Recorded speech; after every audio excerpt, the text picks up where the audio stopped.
Hi, welcome to Polyphonic Press. I'm Jeremy Boyd, and today I'm going to be looking at the Rolling Stones album Exile on Main St. Here we go.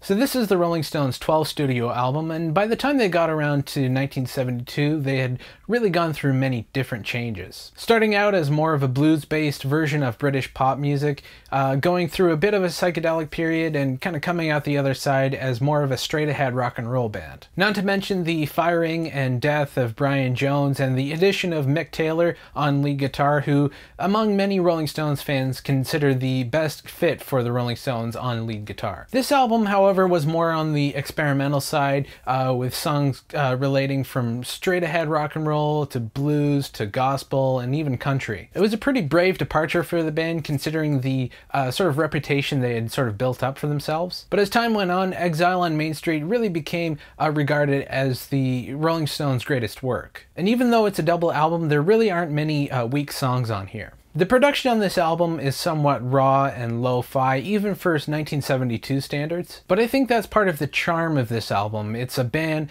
playing in the studio, and that's exactly what it sounds like. There aren't many overdubs or big production techniques or anything like that. It's pretty stripped down and basic. The interesting thing to me on this album is a lot of the songs feature a saxophone by Bobby Keys. That saxophone sound was a really big part of this album, and I think it really makes these songs sound really great, and I think that's something that's lacking in a lot of music these days. It can really add a great jazz element to your music. Jimmy Miller, who had signed on to produce this album, was absent from a lot of these sessions, and I think that's why on a lot of these songs the mix can sound really rough. To be honest, that's initially what I didn't like about this album, but as time went on I really grew to appreciate this one. I think the defining song on this album is probably the song Happy. I think this is really the type of song that I think of when I think of the Rolling Stones. It's a really great rock and roll song with Keith Richards playing the Telecaster with an open G tuning. It's sort of the type of song that the Rolling Stones have sort of become synonymous with, and sort of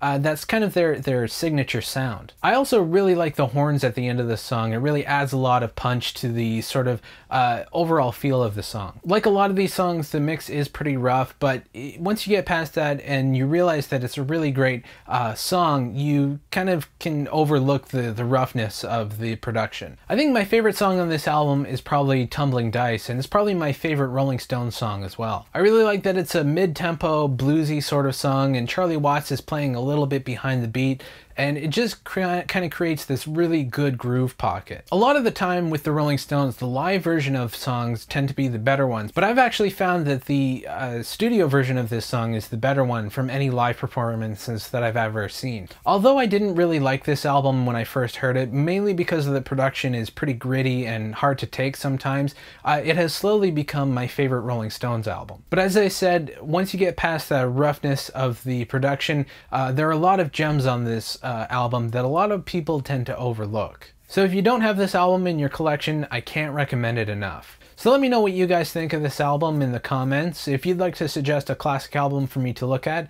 please leave that in the comments as well. Be sure to subscribe so you know when I post new videos, and you can check us out on Twitter and Facebook, and that's about it. Take it easy.